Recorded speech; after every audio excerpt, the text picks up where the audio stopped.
Olá, nós estamos iniciando agora a nossa preleção evangélica e hoje vamos tratar do capítulo primeiro de O Evangelho segundo o Espiritismo, cujo título é Não Vim Destruir a Lei. Nós vamos abordar os itens de 1 a 11, ou seja, o capítulo completo.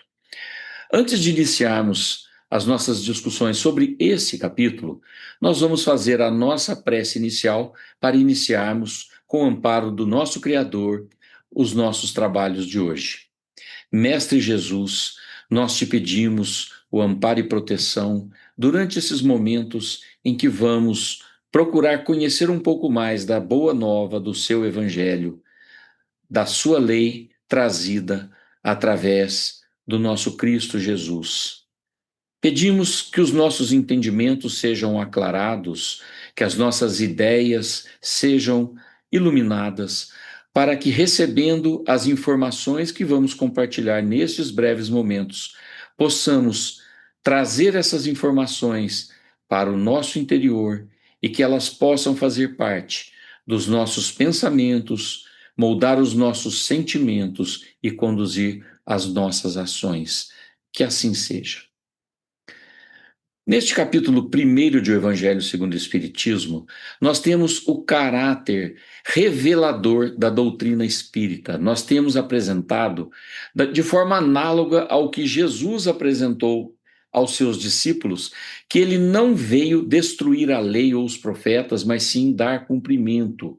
E nós vamos ver que todas as revelações, todos os momentos em que Deus procurou aprofundar um pouco mais a nossa visão das coisas espirituais, isso foi feito de uma forma reveladora, mas sem derrogar as leis e os entendimentos anteriores. Jesus colocou aos seus discípulos, e Mateus transcreveu no capítulo 5, versículos 17 e 18, as seguintes palavras: Não penseis que eu tenha vindo destruir a lei ou os profetas, não os vim destruir, mas cumpri-los. Porquanto em verdade vos digo que o céu e a terra não passarão, sem que tudo o que se acha na lei esteja perfeitamente cumprido, enquanto reste um único iota e um único ponto. Em algumas traduções, um único jota e um único til. Mas o que nós precisamos entender dessas colocações de Jesus é que ele deixa muito claro que a verdade tem que ser revelada gradativamente. Não existe uma verdade que revoga a verdade anterior, ou seja, a lei e os profetas, o entendimento anterior do que seja a verdade, não veio ser revogado por ele, mas sim veio ser cumprido, veio ser esclarecido, aprofundado, de tal forma que as pessoas pudessem entender de uma forma mais completa aquilo que veio e trazer um caráter mais aprofundado daquelas mesmas informações. Este é o caráter revelador. Então, nós vamos ver, ao longo deste capítulo, todas as etapas em que o nosso Criador, em nosso planeta Terra, nos trouxe um aprofundamento e um nível de conhecimento para que nós pudéssemos entender a sua lei. O primeiro momento, que é considerada a primeira revelação, foi trazido por Moisés. Qual era o principal papel de Moisés? Deixar muito clara a existência de Deus. Então, Moisés trouxe muito claramente aquele Deus único, aquele Deus todo-poderoso, a autoridade de Deus acima dos homens. Então, Moisés coloca muito claramente que nós devemos nos submeter a um ser superior, único, perfeito, que é o nosso Criador. Até aquele momento em que Moisés trouxe essa primeira revelação, o que imperava era a crença em diversos deuses, em forças da natureza como deuses, em eventos, cataclismas, como se fossem obras de deuses. E Moisés vem nos trazer a informação de que Deus é único. Existe um único Criador do universo, uma causa inicial, primária de todas as coisas, a inteligência máxima que rege todo o universo. E ele coloca que esse Criador é a autoridade máxima do universo. É a ele que nós devemos render o nosso culto, as nossas glórias. Então, ele coloca muito claramente isso. Mas Moisés, naquele tempo, ele tinha que dominar aquele povo de uma forma que eles não voltassem às crenças anteriores. Era uma quebra bastante grande de entendimento, de acreditar que tudo na natureza eram deuses e passar a entender que Deus é único e que era o criador de todas essas forças. Então, ele tinha que ter uma autoridade muito forte e sempre falar em nome de Deus. Qual o problema que isso trouxe? Moisés, no seu tempo, ele trouxe duas formas distintas de autoridade sobre aquele povo. A autoridade moral, que são as orientações sobre como Deus rege o universo, quais são as suas leis morais que todos nós, como criaturas, devemos seguir. Mas também ele tinha que pôr ordem naquele povo, porque uma coisa era ligada à outra. Se ele não tivesse autoridade civil sobre aquele povo, muito provavelmente ele perderia o controle, inclusive, da parte espiritual, da parte moral. Se as pessoas voltassem a descrer desse Deus único e acreditar novamente naqueles deuses pagãos, a autoridade de Moisés seria perdida, inclusive do ponto de vista civil. Então, ele tem algumas orientações que são leis morais, que são eternas, que são com o objetivo de dar um guia moral para a humanidade daquela época, mas tem também algumas orientações de ordem civil, mas que ele, por questão de autoridade, precisava dizer que provinham de Deus. Então, separando no caráter revelador desta primeira etapa com Moisés, nós temos que entender que as leis morais, elas são eternas, elas valem para sempre, em qualquer tempo, em qualquer povo. Por isso que Jesus coloca posteriormente que tudo tem que estar perfeitamente cumprido, porque essa lei, ela é completa. E ela tem um caráter divino, porque ela traz a autoridade de Deus e as suas leis morais através dos 10 mandamentos. Então, os 10 mandamentos sintetizam as leis morais eternas, completas, aplicáveis a toda a criação do universo. E nós vimos que os 10 mandamentos eles são estruturados de uma forma gradativa, para que organize o entendimento do que seja a lei moral proveniente do nosso Criador. Nós vemos que o primeiro, o segundo e o terceiro mandamentos, eles nos orientam como proceder para com Deus. Eles nos mostram que devemos amar, respeitar, louvar o Criador. Coloca essas questões de como deve ser a nossa relação com o Criador. Os mandamentos 1, 2 e 3. Nos mandamentos 4, 5, 6, 7 e 8, nós temos as orientações de como proceder perante o próximo, perante as outras pessoas com quem nós convivemos. Então, ali é colocada a questão da gratidão, a questão do respeito à vida, do respeito pelo que pertence ao nosso próximo, o respeito pela verdade, nós não fazermos calúnia ou alegarmos falsamente aquilo que não seja verdade. Então, essa é a lei de relação com o nosso próximo. Então, os mandamentos 4, 5, 6, 7 e 8. E os mandamentos 9 e 10, eles focam em como proceder conosco mesmos, como vigiar os nossos pensamentos, como controlar a nossa vontade, ter limites pessoais. Então, nós vemos que dividido em 3 partes, o nosso relacionamento para com o Criador, o nosso relacionamento para com o próximo e o nosso relacionamento para conosco mesmo. Essas são as leis morais eternas que estão nos 10 mandamentos que Moisés nos trouxe como provenientes da ordem divina para equilibrar a nossa conduta. Mas também Moisés precisava conter, pelo temor a Deus, colocando uma autoridade divina, um povo que era muito turbulento e muito indisciplinado. Tudo era motivo para reações muito exacerbadas. Então, Moisés precisa colocar esse temor a Deus, um Deus severo, que pune de uma forma extremamente dura em caso de descumprimento das suas regras. Então, se ele não colocasse essa autoridade, ele perderia o controle sobre esse povo muito indisciplinado. Então, ele cria, para efeito de controle civil, e não para efeito dos 10 mandamentos e das leis morais, uma imagem de um Deus terrível, de um Deus temido. Então, o temor a Deus não está nas leis morais, está nas leis civis. Nós vemos que para aquela época, esse medo da reação divina, como se Deus fosse alguém muito assim, sem controle emocional. Hoje isso parece até esquisito, estranho, mas para aquela época era importante que as pessoas tivessem esse respeito por um ser superior que poderia punir de uma forma exemplar. Então eles achavam, por exemplo, que os grandes cataclismos, as grandes situações naturais eram punições de Deus por algum desvio de conduta. E era importante que isso acontecesse. Mas nós vemos que essa imagem, ela com o tempo, ela vai perder o sentido. Era muito importante no tempo de Moisés, durante a primeira revelação, e nós vemos que essas leis, então, têm um caráter transitório, valem para aquela época, e usavam alegorias daquele tempo. Era um rei que era extremamente rigoroso. Hoje nós nem temos tantos reinos, né, tantos impérios, e nem faria muito sentido algumas das afirmações que Moisés coloca naquela época para efeito de controle daquele povo turbulento. Posteriormente, nós temos a segunda etapa da revelação divina.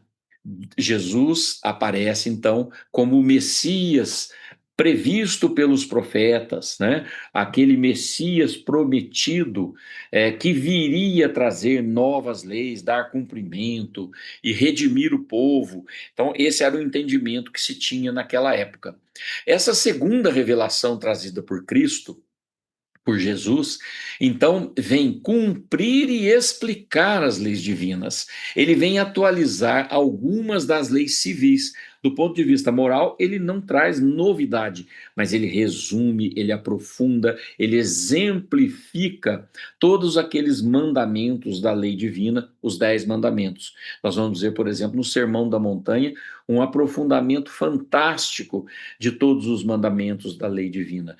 Mas em relação às leis civis, quando coloca aquele Deus terrível, aquele Deus punitivo, que deveria ser temido, Jesus traz uma outra visão.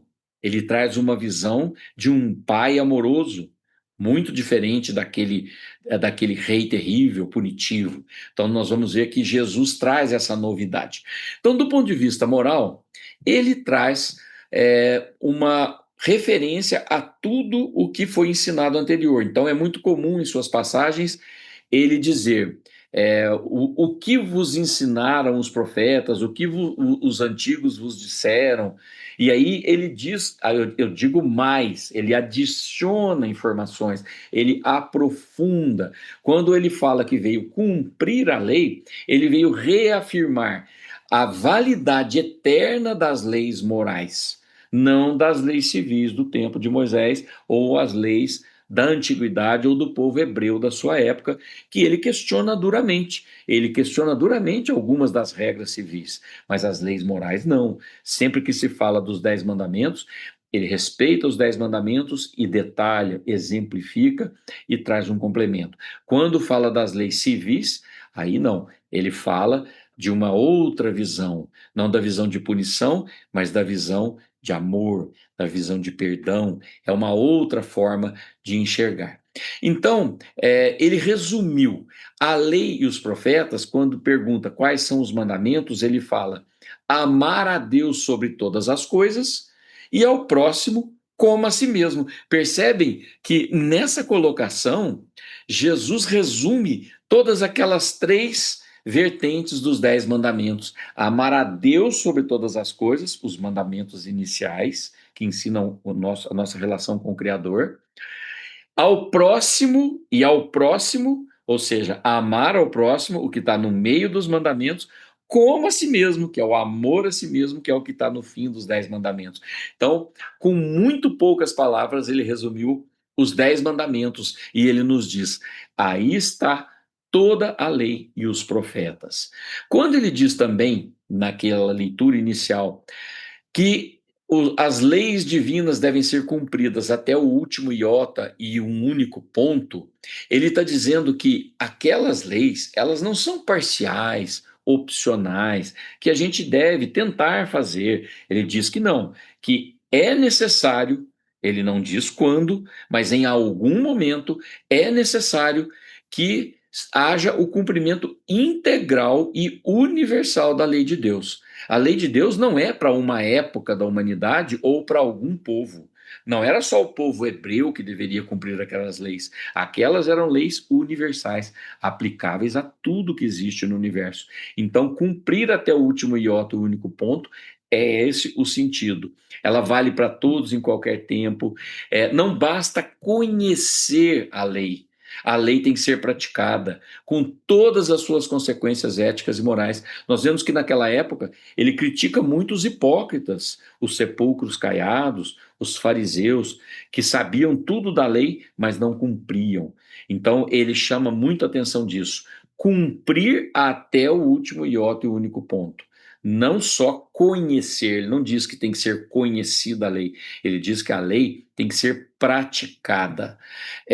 Ele traz uma base com essa informação da prática da lei, para a compreensão da lei de causa e efeito e o motivo das aflições, que nós vamos ver que são essenciais para o progresso da humanidade, mas naquele tempo Jesus não conseguiu aprofundar essa lei de causa e efeito e também o motivo das aflições para o progresso. Mas ele traz um roteiro para a evolução espiritual, que é a finalidade da nossa existência. Mas ele coloca sempre que nós viríamos a herdar uma terra, um reino dos céus, algo além da matéria, que o reino dos céus não é deste mundo, que o meu pai, ele promete para a vida futura uma compensação do que acontece agora.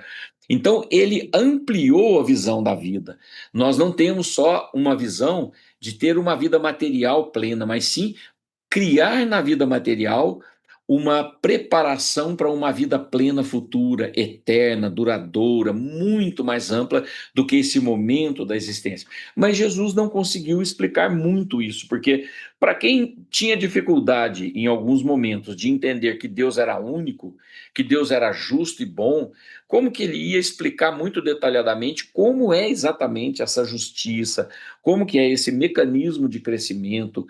Então ficou de uma forma que Cristo ampliou a visão da finalidade da vida, abrindo a visão futura da vida espiritual, do mundo espiritual além da matéria, mas ele não poderia explicar muito em detalhes isso. Ele cumpriu as profecias que anunciaram que esse Messias ia trazer a salvação. Qual foi a salvação? Ele salvou da ignorância em relação à pequenez da vida física, da vida material, como se as pessoas devessem simplesmente cumprir uma vida de aparência material e estava tudo certo. Elas iam ganhar o descanso eterno ou uma compensação eterna.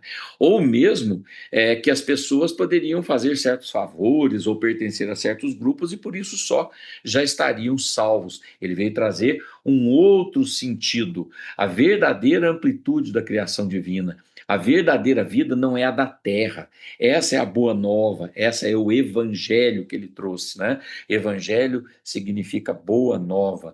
Então, essa é a verdadeira vida.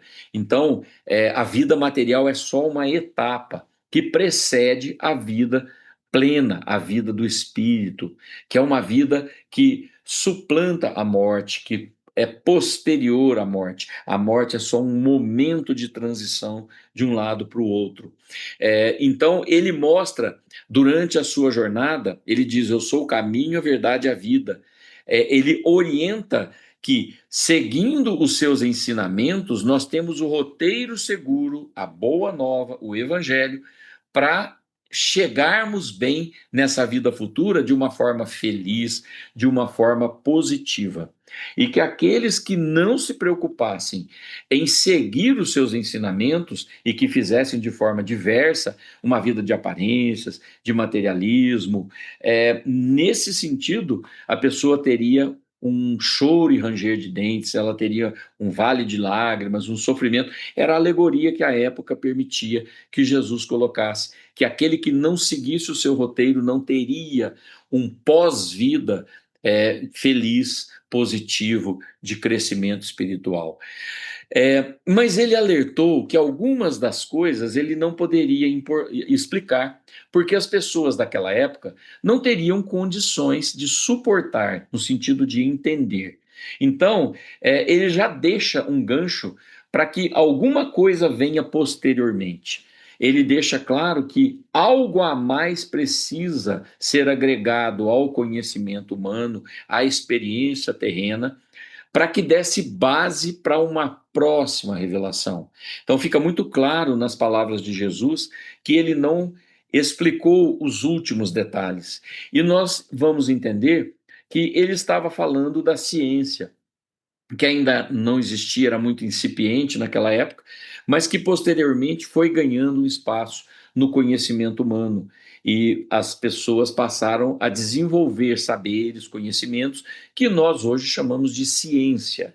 A ciência precisava se desenvolver, desenvolver outros conhecimentos, para que fosse possível explicar mais profundamente o que é essa vida espiritual. O que é essa vida futura? Como que é a relação durante a nossa vida física com quem está nessa vida futura? Existe essa relação? Então, Jesus não pôde tratar muito dessas coisas. A gente percebe, por exemplo, que desde o Velho Testamento existem os profetas, existem passagens no Velho Testamento em que um rei que já faleceu, já desencarnado, ele se comunica por um profeta dizendo que vai se ganhar ou perder uma guerra. Como que alguém que já passou para o outro lado se comunica? E como que é esse profeta? De onde esse profeta pega? É de Deus, mas não diz que é um rei que está dizendo. Então, existe uma questão aí que não fica muito esclarecida. A gente percebe que há pontos ainda que precisam ser aprofundados. E então, nós vamos ver a chegada da doutrina espírita, 1800 anos depois do Cristo, quando passou durante todo um período em que se aprofundou o conhecimento científico, precedido por um período de estagnação, da era das sombras, mas posteriormente a isso, a era do racionalismo, do iluminismo, a ciência se aprofundou, e então as palavras que Jesus colocou para os seus apóstolos naquela época, dizendo: por enquanto não dá para aprofundar, mas vai vir o tempo em que isso será possível. Isso foi transcrito por João em seu Evangelho, no capítulo 14, versículos 14 a 17, onde Jesus coloca o seguinte: se pedirdes alguma coisa em meu nome, eu o farei. E se me amais, guardai os meus mandamentos. Então ele diz: não se esqueçam do que eu ensinei. Mas ele coloca o seguinte: e eu rogarei ao Pai, e ele vos dará outro consolador, para que fique convosco para sempre, o Espírito de verdade que o mundo não pode receber, porque não o vê nem o conhece, mas vós o conheceis, porque habita convosco e estará em vós. Então ele coloca que esse Espírito de verdade já está entre eles ali naquela época, mas que eles não têm condição de entender o que é isso, que é aquela pleiade de espíritos que colabora com Jesus e com os seus discípulos na propagação do cristianismo.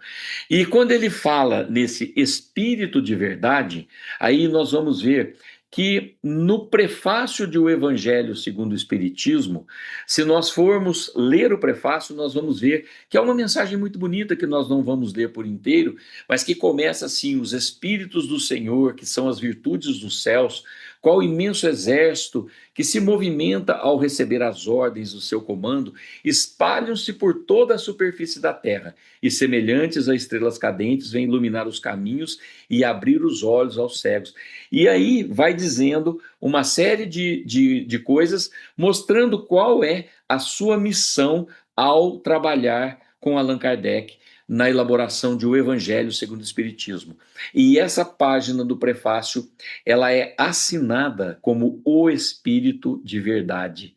Ao colocar esse o Espírito de verdade, eles deixam o gancho de que essas informações que eles iriam trazer através do que nós conhecemos como Espiritismo, essa seria a revelação nova, o Consolador prometido, a terceira revelação, que é o Consolador que Jesus prometeu, transcrito no capítulo 14 do Evangelho de João. Então, ele não é personificado em um indivíduo. Diferente de Moisés e Jesus, a terceira revelação, a doutrina espírita, ela não é personificada em um espírito, mas sim no espírito de verdade que o mundo não conhecia, mas que passa a conhecer com o advento do espiritismo.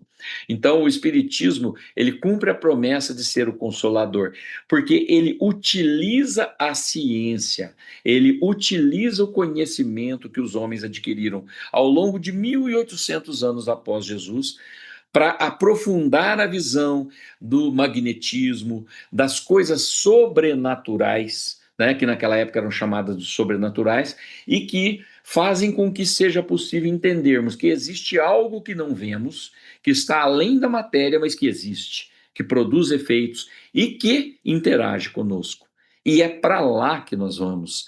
Quando nós vamos para o mundo espiritual, para a vida futura prometida por Jesus, é desse outro lado sobrenatural, esse outro lado da vida, que nós estaremos interagindo com o nosso mundo aqui. Esse conhecimento Jesus não poderia trazer. Então, o Espiritismo, ele traz a aliança da ciência e da religião. Ele mostra que a ciência é a chave para destravar a compreensão da lei do progresso. Como nós evoluímos? Nós evoluímos através da pluralidade de existências, da relação com o mundo espiritual, das intuições que recebemos, das oportunidades que temos de praticar a lei divina em várias oportunidades. Então, a ciência e a religião, elas ambas são conhecimentos importantes para o homem. Ah, qual é mais importante, a ciência ou a religião? Ambas. Ambas, uma é a chave para a outra, uma é o apoio para a outra, e ambas foram criadas por Deus para nos auxiliar. O egoísmo, o exclusivismo, o espírito sectário pregou o antagonismo entre a religião e Deus, entre a religião e a ciência. Por quê? Porque os religiosos queriam ter a exclusividade do conhecimento espiritual e diziam que qualquer coisa fora da religião não é protegido por Deus. Já os cientistas achavam que os religiosos eram arrogantes e que a ciência sim é que explicava tudo e que a religião não valia nada, criando o materialismo. E o espiritismo vem fazer o equilíbrio entre as duas coisas. A ciência, ela tem foco na compreensão do mundo espiritual e suas leis. A religião tem foco na compreensão do mundo espiritual e suas leis. Ambos são importantes. Se elas forem aliadas, é possível a gente compreender as leis universais que são aplicadas à matéria, seja a matéria visível ou a matéria na ordem espiritual, ao espírito, às suas relações e a tudo que nos cerca. Então, nós vemos que a doutrina espírita vem trazer uma nova era de luz, de conhecimento, de revelação. E no final do capítulo 1, Não Vim Destruir a Lei, nós temos as instruções dos espíritos, onde os espíritos tecem alguns comentários conclusivos a respeito das revelações. Então, nós temos um espírito israelita que coloca as revelações em sua gradação, que Moisés veio esclarecer a relação do homem com Deus, do homem com Deus e a lei de justiça, mostrando que Deus é único, que ele deve ser conhecido por todos os povos, não só pelos hebreus, mas para todos, a universalidade da existência de Deus, mesmo os pagãos deveriam conhecer. E ele mostrava poder desse Deus para mostrar que ele era o Deus único e criador de todo o universo. E os 10 mandamentos, eles são o código de conduta moral para a humanidade para sempre. Moisés, então, traz essa relação do homem com Deus e suas leis. Cristo traz um aprofundamento da relação do homem com os outros homens. Ele coloca os homens como irmãos. A sua nova moral, o evangelho, ela é fundada no amor ao próximo, na caridade, no perdão, não na punição, não naquele Deus terrível, mas num Deus de amor, aquele amor que nós devemos praticar também em relação àqueles que estão do nosso lado. Enquanto no tempo de Moisés era importante que se alguém ultrapassasse os limites, que ele fosse punido, morto, excluído. No tempo de Jesus, ele já nos ensina que não. Então ele já começa a preparar a transformação moral da terra, dizendo que aqueles que amassem o próximo, amassem a si mesmo, praticassem a lei de amor, caridade, perdão, que tivesse o reconhecimento por Deus como Pai de amor e de bondade, eles iriam evoluir e herdar uma terra melhor, um reino dos céus, mas ele não consegue explicar isso. E o Espiritismo, assim como Moisés trata do homem com Deus, Jesus traz o homem com o seu próximo, com os outros homens, o Espiritismo traz o homem em relação aos espíritos, que são aqueles que já partiram para o outro lado da vida. Então, o Espiritismo esclarece essa relação do homem com a vida espiritual, sejam os outros espíritos ou consigo mesmo, quando partir para o outro lado da vida. Então, esses novos conceitos, eles nos trazem a ciência aliada à religião para mostrar que os espíritos podem se comunicar, que existe pluralidade de existências através da reencarnação, que há muitos mundos habitados, que as leis que regem a relação entre as pessoas são baseadas na causa e efeito. Nós plantamos e colhemos. Que o progresso, ele é para todos, todos nós somos destinados à perfeição, mas o progresso é feito de forma individual. Nós não progredimos o outro, nós progredimos a nós mesmos. E no final das instruções dos espíritos, o, o espírito de verdade ele coloca que alguns dos espíritos que fazem parte dessa pleiade são espíritos que participaram de doutrinas religiosas, dogmáticas, e que agora trazem novidades. Então ele pergunta como pode isso? E ele esclarece que do outro lado da vida nós temos a abertura do entendimento. Então, muitos daqueles filósofos, teólogos que defenderam certas linhas de pensamento, assim como Santo Agostinho, por exemplo, quando passaram para o outro lado da vida, tiveram o seu conhecimento esclarecido e aclarado. Então, Allan Kardec reinterpretou alguns dos escritos desses pensadores à luz da doutrina espírita e muitas vezes teve a colaboração, inclusive, dos próprios espíritos já no mundo espiritual, para que passassem uma nova interpretação à luz dessa nova revelação. Esse, então, é o capítulo 1, Não Vim Destruir a Lei. Nós vamos encerrar o nosso comentário de hoje com a nossa vibração final e vamos, a partir de agora, elevar os nossos pensamentos em agradecimento por esse momento que tivemos, essa oportunidade que tivemos de aprofundar um pouco mais os conhecimentos acerca da doutrina espírita.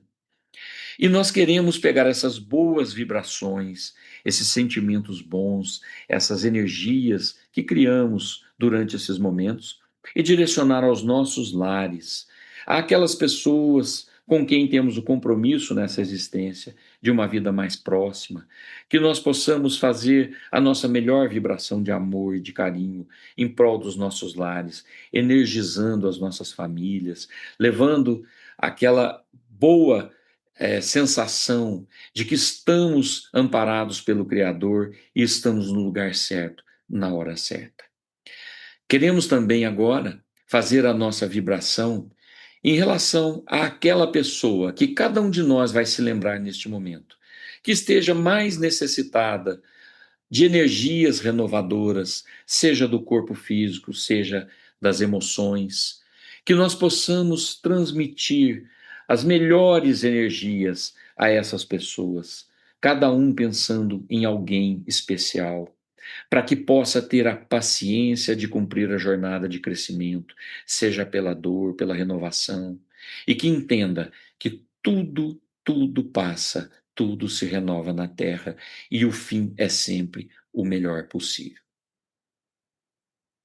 Queremos, por fim, agradecer por essa oportunidade e encerrar aqui a nossa preleção de hoje. Muito obrigado.